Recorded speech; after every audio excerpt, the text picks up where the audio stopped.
Hi, I'm Sanira Madani, and I'm a mom of two, a daughter of an immigrant, and an unlikely entrepreneur who went from scaling an idea to $1 billion business. Yes, $1 billion business.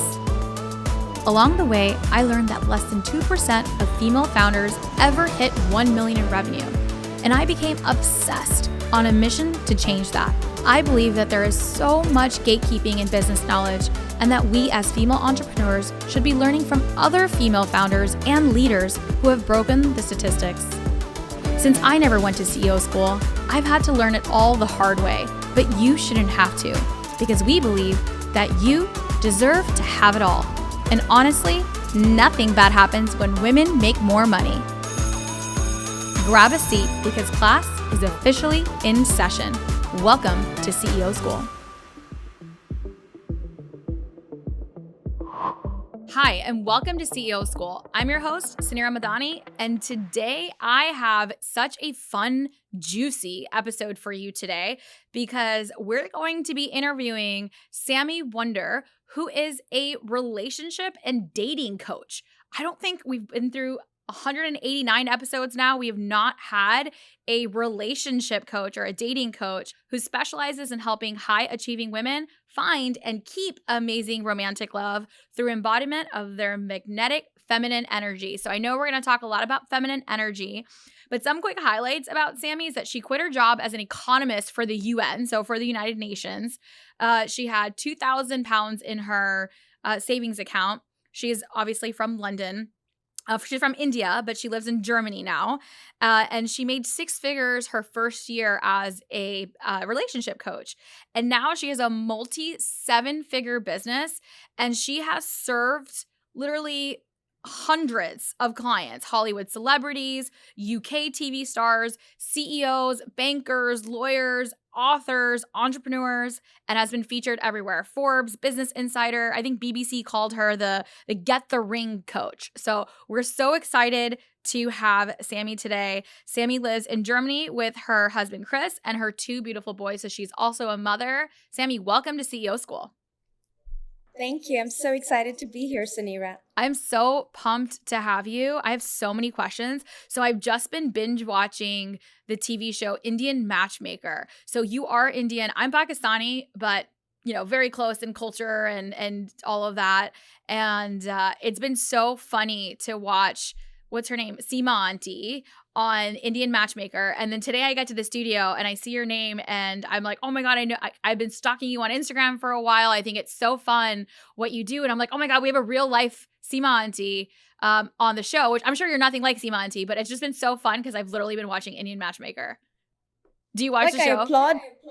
I applaud your patience for getting through the Indian Matchmaker. I wouldn't say I have the patience to watch all of it. And I think there's so much stereotypical behavior that Seema Auntie is propagating on that show. And I just don't think that the smart, intelligent woman of today can buy into that kind of matchmaking. I agree with you. I think it's so ludicrous. Like, I watch it because it's so humorous in a way. Like, it's also garbage Netflix TV, but sometimes you need garbage Netflix TV, right? So I'm watching it. And for those that don't watch the Indian Matchmaker, she's a traditional Indian matchmaker. And I'd love for you to kind of talk about matchmaking and the history of matchmaking perhaps. But in the Indian culture, matchmaking is still a huge practice that's done. And families pretty much determine who their children are going to marry. And they bring in sometimes these matchmakers. And this woman is ridiculous in terms of so she's meeting incredible women. And then they give they have the most very rational list of things that they want from a husband, which is I just want him to be caring and I want him to be successful and just really make me laugh. And then she'll say the most dumb shit oh, your list is too long, you need to cut it in half. And it's just she's it's the most ridiculous thing. But obviously I can assume you're not like Seema Auntie, but it is quite funny. It's quite entertaining. Yeah. So, I'm not a matchmaker. The job of a matchmaker is to introduce a man to a woman the ones looking for heterosexual partnerships. I'm a love coach for Okay. high achievers, which mean I work with their mindsets. I work with presenting themselves in the most empowered way in their love lives. Because believe it or not, we can be so successful in our businesses, but when it comes to our love lives, we could be showing up in a disempowered way where we're giving our power away to men. So I work with, straight heterosexual women. For like the majority of my clients are straight heterosexual women, but I believe in all forms of love. Having said that, I think there are a lot of amazing women out there who get overinvested in early dating, chase guys, try to lock them down. So there's a lot of like that masculine energy where women are actually forgetting that they're the prize and that they deserve to be pursued, they deserve to, be courted, and that they can actually lean back and receive so much more than what they're used to. Because I think when we are in businesses and we're very successful, we tend to bring the same energy into our love lives, and we work hard in our businesses and then we work hard in our love lives. And my big message to the women of today is, you can have it all, but you do it by switching your energies. You don't have to be the same go-getter, pusher, organizer, planner, all that masculine energy. You don't have to be bringing it into your love life, your romantic relationship. I love it. And I absolutely agree with you. I think it's so interesting in terms of what you talk about energy and feminine energy and how we kind of translate between work and life. And we're whole humans with our whole authentic self. And, I struggle with that sometimes of even bringing my, I would say, work masculine energy sometimes home. I'd love to hear about, I mean, even in today's like, dating world. I have many friends that are single. It's a nightmare, they say. I met my husband in college, been together for, 15 plus years. And so like I'm so grateful that I didn't have to experience dating in the 2010s and 2022. Like I'm so grateful that I didn't have to experience online dating or the app dating scene right now because it's so transactional that's taking place. So I'd love to get your perspective on what's happening for for women today in this transactional world and how can they show up to go find their partner? Yes, I mean, this is what I do for a living day in and day out. And I think what's important is to understand that online dating is both a gift and a curse. It's a curse in terms of just how much choice we have and how easy it is to not invest in one person and just move forward if you don't like what they're saying or like what they're doing. And it's a gift because choice can be a gift when you know what you're looking for, and you can use it to your advantage. And so I have helped over 400 women walk down the aisle already, and hundreds of others revive their marriages. And I think the first piece is mindset.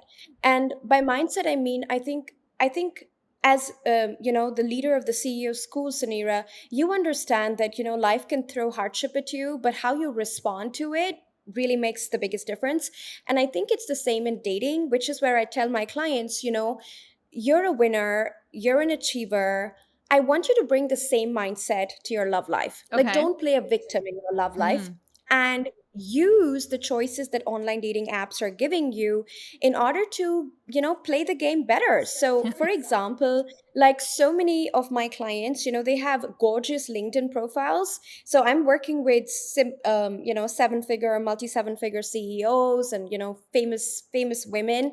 And when I look at the gaps in how they're showing up in dating, so for example, their Facebook profile picture, it's like this picture with like five other girls and you can't really see their face. Then if you look at their dating profile picture, it's like photos taken from the iPhone and just pasted there with other guy friends. And I'm like, no, this is a marketing opportunity, and you have to put your best foot forward. If you're looking to attract an empowered man, at least at the front end of the funnel, they are visual. And so you have to present yourself in the best light. So just starting with the basics there and understanding that, yes, it can be intimidating at first, online dating, but at the same time, there are tools and strategies available for smart and successful women so that they can filter through the trash, they can filter sifted through the non-serious men, the players, the Casanovas, the love bombers. There are all these ways to recognize unhealthy men and make your funnel really strong at the start.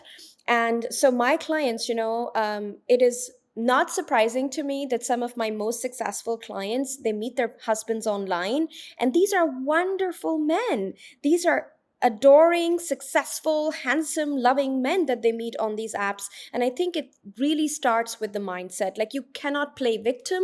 You have to adapt with the times, and you have to match your skill set to like become a pro at, how you date and how you filter people on the dating app, and how you quickly get from texting on the app to actually real life quality dates in person, because that is where the magic lies. I think so many women waste time chatting good morning, good night, and doing wasting their time on all of this. I mean, the busy successful woman shouldn't be tolerating this. And this is what I mean by, we can be so powerful in our businesses and our careers, but we may not be adhering to high standards when it comes to what kind of man we will have in our life and what kind of action and treatment are we going to accept from him. And I think this is where dating coaching and support is life changing. Okay, there's so many things I want to say here. First and foremost, you use the word funnel and dating together, and you just made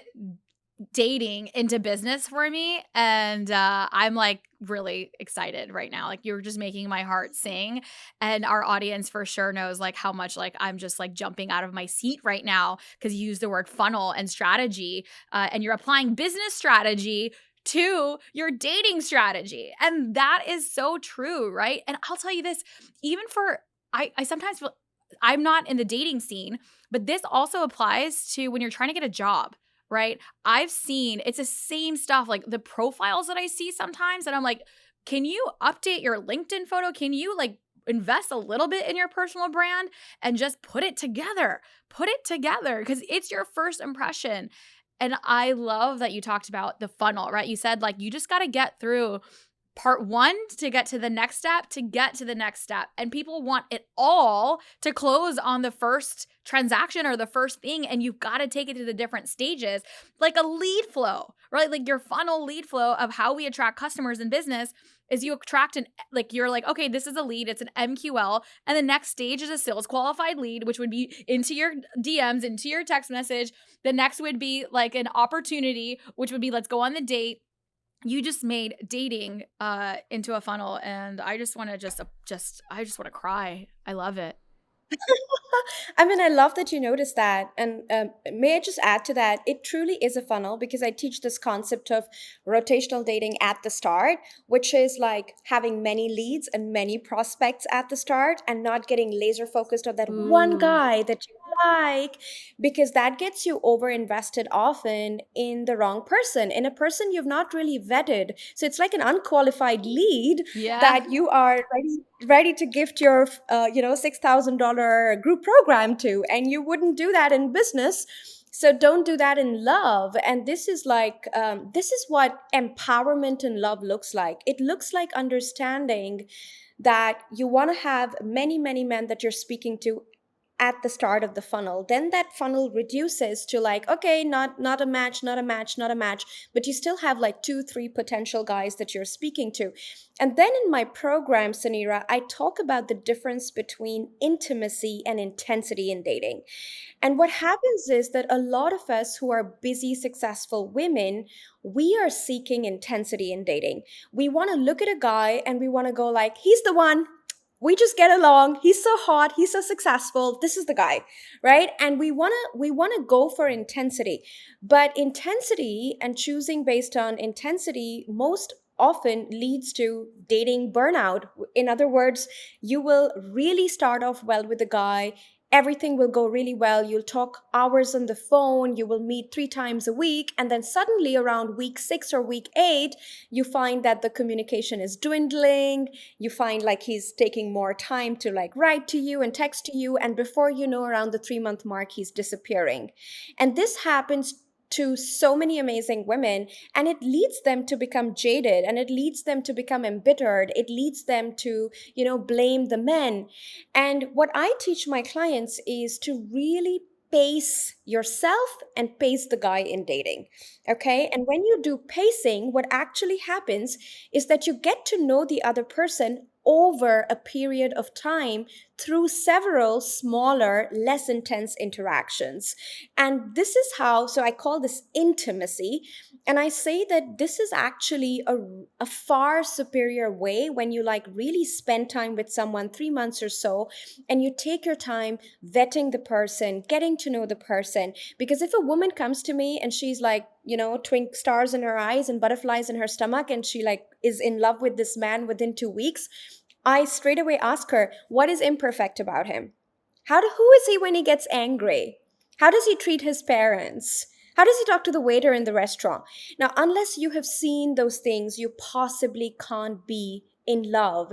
And so, like the intensity pattern and choosing men on chemistry and wanting that instant gratification in dating is what's burning out a lot of amazing women. And if we can just slow down, relax, take our time, and have patience to let the emotional connection grow with a man, we're going to be so much better off. We may not have these intense burnout experiences where men ghost on you, but the men who will stay in your life for the 3 month mark, the 4 month mark, they're genuine guys. I mean, all the players, all the Casanovas, all the men who just want to get into your pants, they will disappear by that point because they're not getting that instant gratification. And so I think dating, if you get strategic about the way you date, all this heartbreak and drama and time wastage that so many high achieving women experience can be totally thrown out of the window. I love that advice. I mean, I think that that makes complete sense, right? For you to slow down to then speed up, right? That's like also in business. We don't want to rush into anything. And I can see why women, although I can't personally relate again, but I could see why women like you want to you get the butterflies, you get the excitement, and you've been burnt out so many times. You kind of just want to rush through the process too to see if this guy is worth it or not. So how do you balance like spending more time, like elongating that time when you already feel like your timeline's running short? So are they multi-dating? Like what's the strategy to making sure that they're not actually wasting time with somebody who's not going to potentially be there after the 3 months? I think it's important to understand that the front end of the funnel, like the top end of the funnel, that is where the most filtering happens in the process. So, I tell my clients to like be upfront about their desires. On date one, I think there are a lot of male dating coaches out there who like keep it fun, keep it light, don't ask heavy questions like it's a job interview to a man. But I'm all about empowered dating, and I truly believe that empowered men know what they're looking for in dating as well. And so on the first date itself, I ask my clients to ask the man in a generic way, not in a specific way, but a generic way, what are you looking for? And most men are honest and they'll tell you things like, oh, I'm just looking for something casual right now. I'm just recently divorced. I'm not really looking for anything serious. Or there will be guys who will say, I'm actually looking for a serious relationship, and somewhere down the line, I'd like to get married, have a family. And so you already have that basis of connection. And so I teach my clients to ask all these vetting questions, but not in the masculine energy. You're on a job interview and now you're going to get evaluated kind of way, because that's very scary for guys and it doesn't foster emotional intimacy, but more in a casual kind of way. Like on every date, you can assess, look at how he treats his family, look at how he talks about his ambition, look at the fact if he has a dream to create something, to create a legacy, look how he talks about money, look if he is generous or not. And usually, within the first few dates with potential leads, I'm I calling love them, it. with potential with potential men, you can get a good idea of, is this something that has potential for the long term or not? And I Okay. think it's very important to not date from the feeling of desperation. So a lot of my clients are, 35 plus, 42 plus, 40, coming to me at 45, and they're like, Sami, I spent my entire life just building my career and I did not prioritize my love life, and now I feel like my time is passing. And I'm like, no, like you cannot choose a man from this place of desperation and fear. You must choose a man from this place, from a place of personal power. So I think the energy we put into dating is the outcome we receive.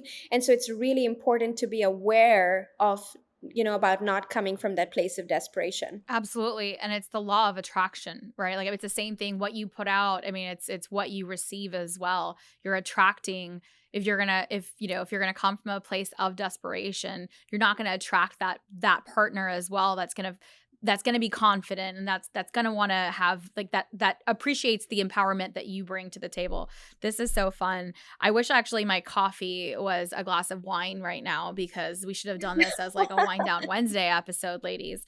So I'd love to kind of talk about, you know, you've talked about how like on the strategy end from the lead funnel and all of that. Something that I feel like with the dating scene today, like it's so like what is like the advice on let's just call it like on sex, right? Like what's happening today? I don't even know. Like I'm a married woman here. I want to know what's happening in the singles world today because I feel like when my best friend was single, it was like so much of just like the one night stands and just guys looking to hook up on a lot of the apps.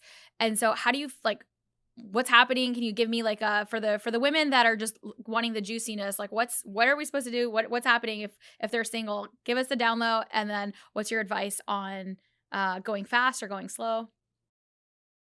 So I would call myself a traditional woman at heart, and I'm very glad that even though my husband is German, when I was dating in Germany, he was very happy to respect my boundaries around sex, and I wanted to take my time, and I wanted to get to know him, and he tells me I made him work really hard, but I believe that's a compliment in romance. And I believe that women should have the confidence to understand that, your body is the most sacred temple and I think it's the highest level of intimacy you can give a man when you are offering him to sleep with you or letting him sleep with you. And so you get to take all the time you need in order to feel great, in order to feel the commitment, in order to feel safe with this person.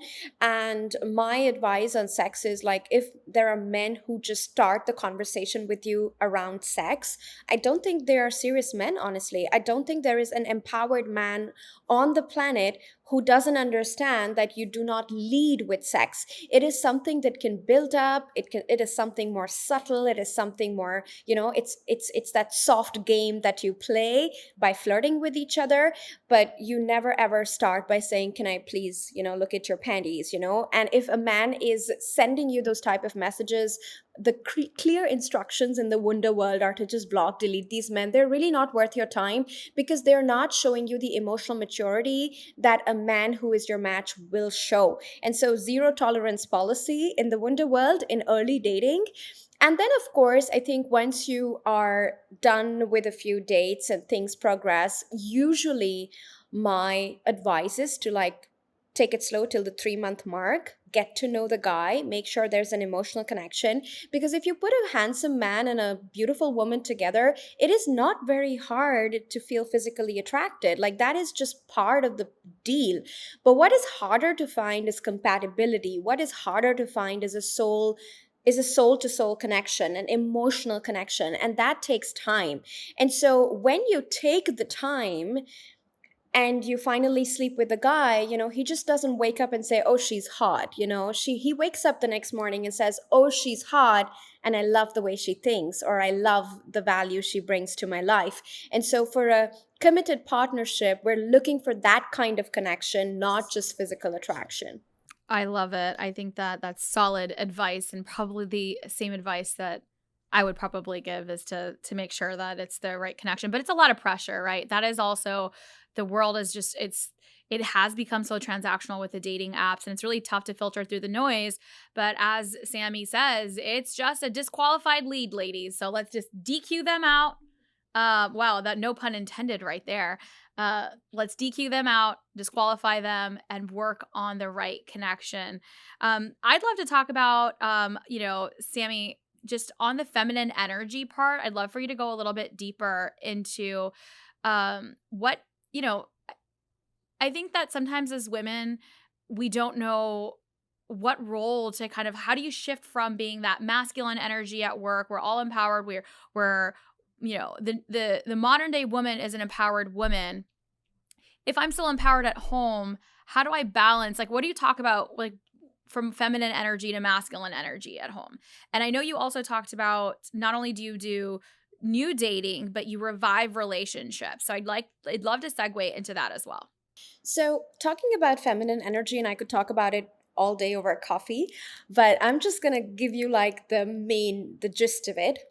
So, I believe at a personal level, feminine energy was the game changing concept for me as a woman, especially as a go getter and an ambitious woman. Because what I was doing was in my dating, and I brought the same energy to my marriage, which I will speak about in just a few minutes. But where I was really struggling with men and in dating was that I was in my masculine all the time. And by masculine, I don't mean, these are not sexist terms. I think it's important to understand both men and women possess both feminine and masculine energies. And so this is more about, I think it's awesome when women like you and me, we switch into our masculine and we put on our boss babe hats and we just sort of go for it. But when we bring the same energy in our love lives and to our men and to the men we're dating or to the men we're married to or in a relationship with, what happens is that, our masculine collides with his masculine. And that's when a lot of power struggles will start to happen. So it's like, arguments, disagreements. We're going this way. No, we're going that way. And I said you should do it like this. No, but I said you should do it like this. And so when we are in our masculine, what happens is if we're dating, we're going to repel masculine men because our energy, even though we are in female bodies, spirit wise, energetically, we're showing up in masculine. So you could be wearing a really beautiful dress and have heels on and have long, beautiful feminine hair and look really feminine in your dress up. But you could still be operating in your masculine if you're in the action, go getter, pursuit. Let me ask him for his number. Let me give him a call and suggest a date. Let me drive to him and pick him up. Let me bring him gifts. So you're still in that masculine doing action oriented energy, and it's going to repel the masculine dominant guys away. And what happens is then you end up, based on the law of polarity, you end up attracting more feminine men, which isn't a bad thing if it's cool with you. But for a lot of my ambitious high achieving clients, they actually want men who are equally successful, go-getters, in control. And then I'm like, girl, if you really want him to be in control, both of you can't be driving your trains in two opposite directions. Like one has to be in the masculine and one has to be more in their feminine. So this is like the bane of the modern successful woman. She's so successful, she's so smart, and she's like, where are all the smart guys? And the smart and ambitious man is primarily driving forward in his masculine. And so if you're showing up in your masculine, you're repelling these men, quite literally. And you're attracting more of the laid back, scratching his thigh and watching Netflix on the couch kind of guy. And then maybe, you find that attractive at the beginning stages of dating, but as the relationship progresses, you are finding that you do more and more, you give more and more, you have more and more responsibility on your shoulders. And that's where resentment starts to show up. She overgives, he gets more passive, she gets more angry at him for being so passive. And she's like this woman who's in a relationship, but she has all the burden of the work in her office. And then when she comes home, she feels like she has all the burden of the relationship on her shoulders. And this is such a disempowered place for our amazing women to be in. Like in their romantic relationships, they should be feeling nurtured. It should be that one place where they can come home and relax. And so that's for our single clients. And then for women in relationships, or married women like you and me, I learned about feminine energy when I was dating. It changed my life. I attracted my amazing husband. We've been married for 9 years plus, and we have two beautiful kids. And then when my business started to grow, Sunira, like six figures, multi six figures, seven figures, seven and a half, like multi seven figures, I could feel like my masculine was growing at such a rapid pace. I was thinking like a CEO, thinking like an economist, managing a team, tasking people, telling them what to do, micromanaging at some level, and being really good at it. And then I would turn to my marriage, turn to my husband, and I would still be in that CEO avatar, like I would like tell him like how he should how he should put the water bottle in the fridge, and how like he left the door open and the door should be locked this way. And my husband, Yeah, I bet you if Faisal's listening right now, he's like, yep, yep, yep, yep. and my husband, he's amazing because he just tells me to back off. Like he gives me like real-time feedback. And he said to me, Sammy, I remember this was when the business was starting to make multi seven figures. And one evening, I told him that, honey, like you should like not make that chewing sound. I don't think it's very nice. So I like told him like a mom would tell a son, like what are like table manners. I'm not proud of it, but I want to share this because I think it's so unconscious. Like you go about Yeah. correcting everybody and optimizing and managing, and then you do that with your kids, and then you do that with your partner. And I remember my husband like holding my hand, looking at me and saying, I don't want to feel like I'm living with my mom. Like, can I just have my girl back? Can I have my wife back, please? And I remember that as warning signal to me, because I teach this work, and still as a human being, I will sometimes slip in my own marriage. And I can see, like, with one of my clients, let me just give you a quick example here. With one of my clients in Elevate, like it's our 6-month group coaching program where we, help single women find love and help married women and women in relationships heal their marriages and connections with their partners.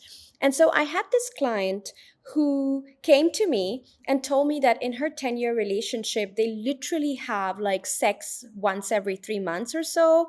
And like all the love coaches she had done a couple of love coaching programs, and everybody told her, your guy is a douchebag. You deserve sex. You deserve romance. Like, drop him. And so when she came to me, instead of telling her to just drop him, I asked her a few questions and I tried to investigate the dynamic that was going on within their relationship. And what I found was that she was so much in her masculine. So she was like, when he was stressed at work, she would go to his place. So they weren't living together. She would go to his place to water his plants so that his plants wouldn't die. And then if his house assistant wouldn't show up, she'd just go to his place and clean his kitchen. And I was like, okay, we're gonna dial back on all of this mothering and overgiving. And if he had like work stress, she would be like playing the rescuer and playing like the mummy, like, little boy, what do you need? I'm here for you. I'll fix it. And I said, we're gonna dial back 100% on all of this. You're gonna stop overgiving. And it was really hard for her. You're gonna stop overgiving. You're gonna lean back in your feminine. You're going to just drop the ball of responsibility. I call it the red ball of responsibility, which we women feel, and like we feel responsible for everything. And said, you're going to drop that pressure. You're going to drop that ball of responsibility, and you're going to show up as a queen in this dynamic now. And I'm not So kidding, how do Samira. you show up as a queen? Give me the tactical. Well, how do you show up feminine? So I'm like, tell me So more. she stopped chasing him. I mean, these are like really simple things that any woman can do, and within days you will see men respond to you and come to you. So like I like to talk about in Elevate, I like to talk about this energy bubble. And in this energy bubble, there's you and there's him. And in your masculine, you're always reaching out to the guy. So like, can you get the groceries? What time are you coming home? And there's a lot of this functionality. But what women need to understand is when you get into this space, you're often the one who is. Yeah, nagging. We call it nagging. Yeah, and you're just moving towards him. And when you're moving towards him, there is no space for him to move towards you. For a man, But then who gets the groceries and who picks up the towels off the floor?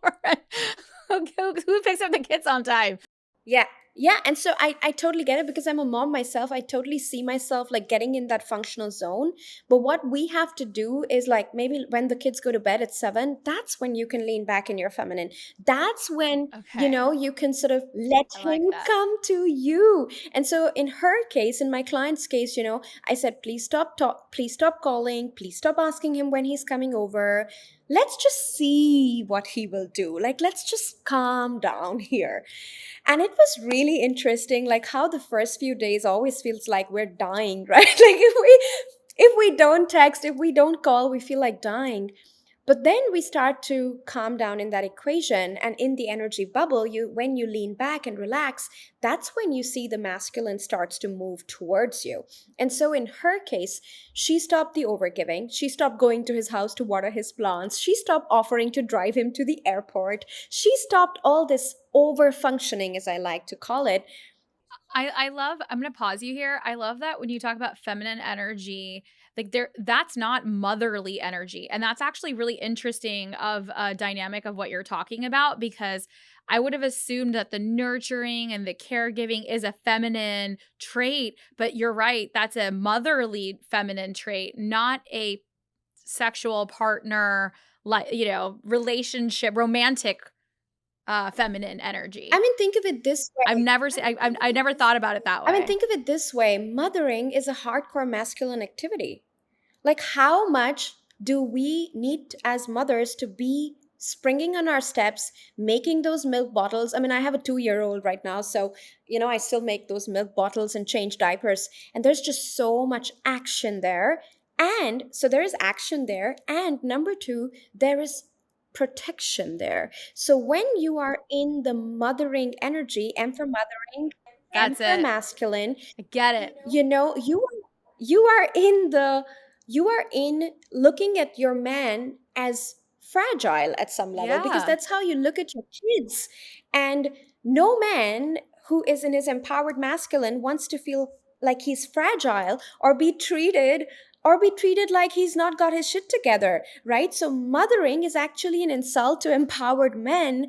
And the more we do it, like the more I tell my husband, you should take your vitamins, and you eating too much butter, which is what I saw my mom do all her life to my dad.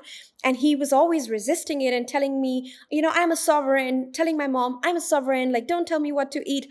I, as a little girl, I used to be like, why is dad so resistant to it? Mom just means well. She loves him. That's why she's doing this.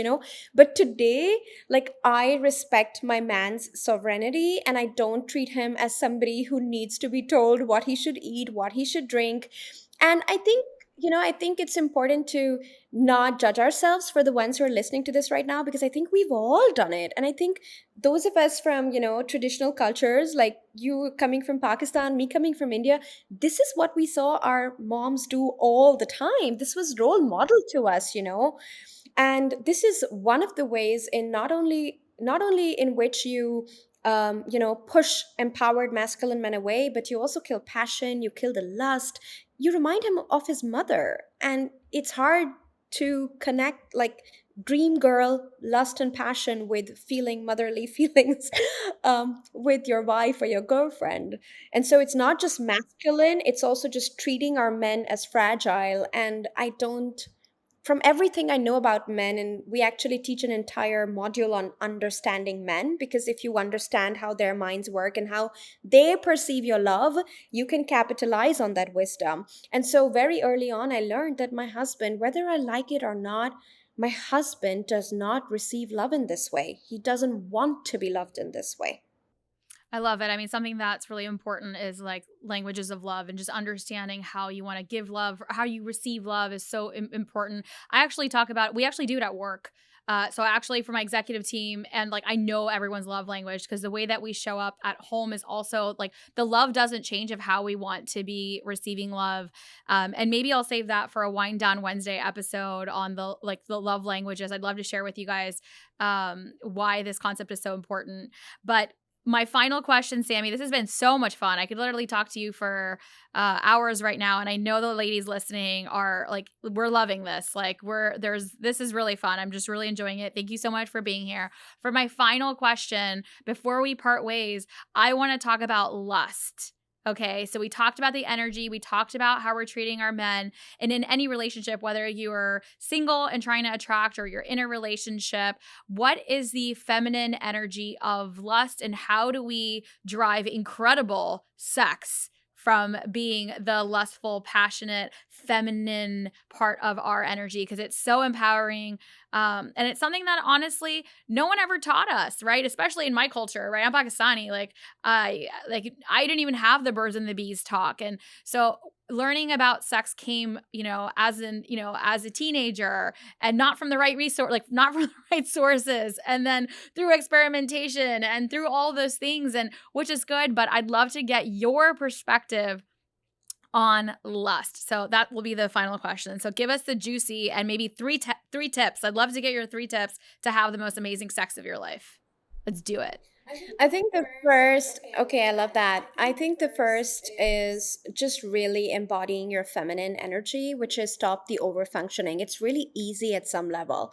Like if you can just sit down and be a calmer person versus being like this person who's like always running around managing the kitchen, managing the house, managing the kids, optimizing all the time. Like when you are with your partner, if you can stop over functioning and slow down, I think in slowing down is the juice.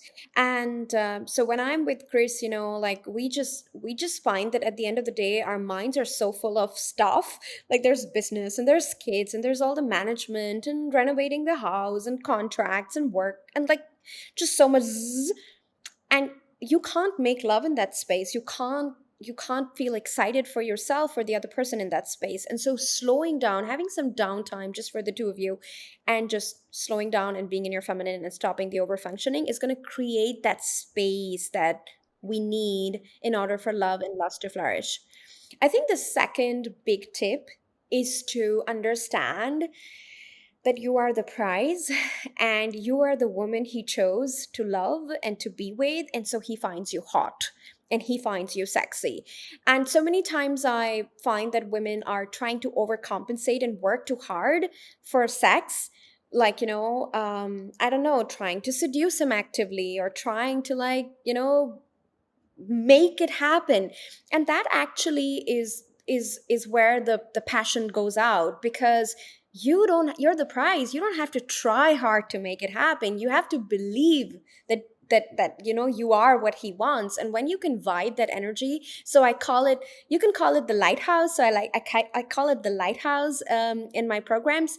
And I say, like, just show up and show up naked. Like, how many women love their bodies enough to show up just naked and like be in front of their partners and be really proud and happy being naked in front of their partners? Like, if he catches you looking like that, trust me, like if he's a normal healthy masculine man, it's very hard to not pounce on you, right? But we have to be comfortable being the lighthouse. We have to be comfortable with our bodies. We have to, like, no matter what shape, size, weight we are at, like remembering that he chose us, and having that level of self-love and appreciation for your body so that you can show up in your full glory and just let him see you that way. So whenever like sex is dying out, I'll just tell my clients, show up naked. Just show up naked more often, change in front of him, and like just drop your panties in front of him. So just show up naked more often. And it's not just to get somewhere. I think we have to really move away from the outcome of having sex, and we have to look at the enjoy the process. So sometimes when you're naked, maybe he'll just kiss you tenderly and maybe he'll just touch you. So don't let that disappoint you. Sometimes in marriages and relationships, it can take a little bit of time and transition for the spark to come back, especially if we've been a lot in our masculine, especially if we've a lot been over functioning a lot. So just like be process oriented and also enjoy that for yourself. Like enjoy your beautiful body, enjoy your own sensuality. I think that is so, so big.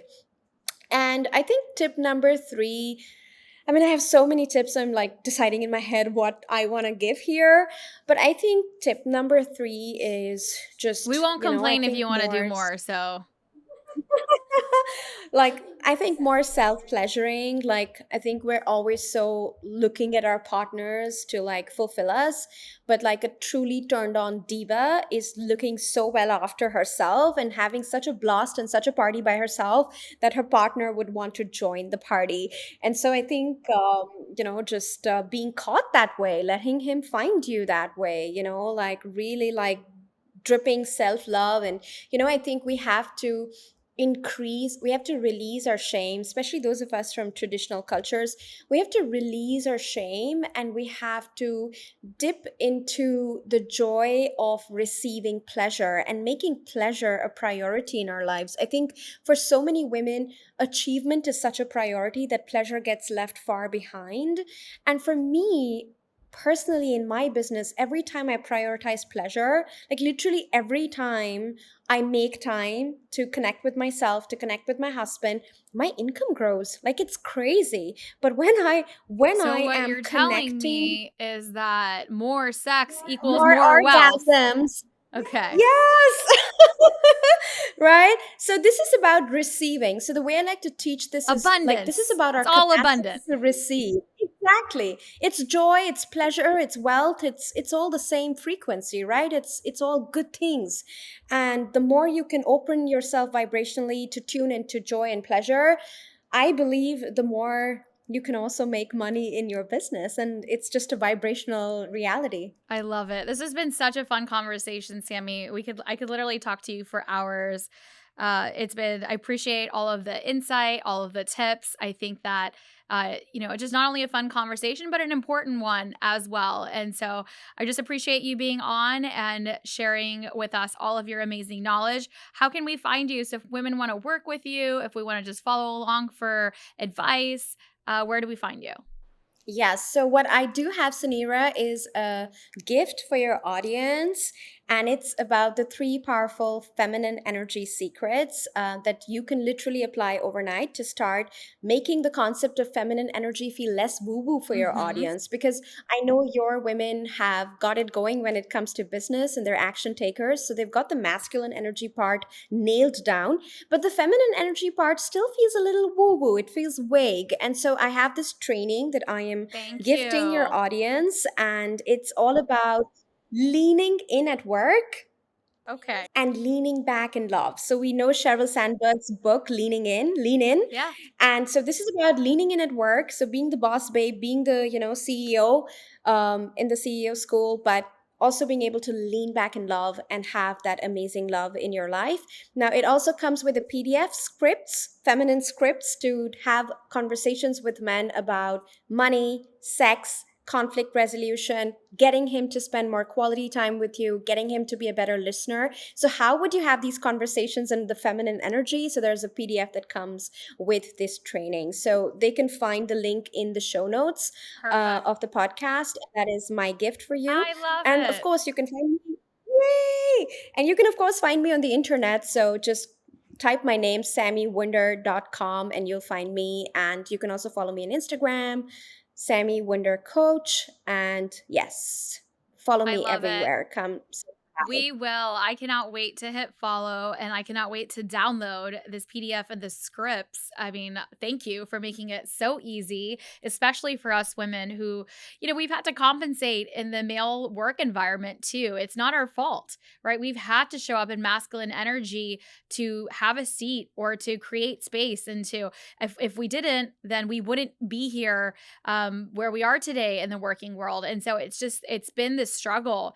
And so, and you're right, we're probably for sure, I know I'm for sure taking it home as well. And it's just such a good reminder of like, I love the difference in the nurturing and just the motherly energy versus the feminine energy. And you heard it here first at CEO School. More, better sex leads to more wealth, and nothing bad happens when women have more money and have more orgasms. I'll see you next week at CEO School. Thank you for tuning into today's show. If you loved it, leave us a review. We are so proud to bring you authentic conversations, game changer expert guests, and valuable content on and offline. The best compliment you can give us is by screenshotting today's show and tagging us on Instagram at CEO School and at Sunira Madani. We are obsessed with swag, so don't be surprised if we want to send you some. Thanks for tuning into class today, and remember, nothing bad happens when women make more money.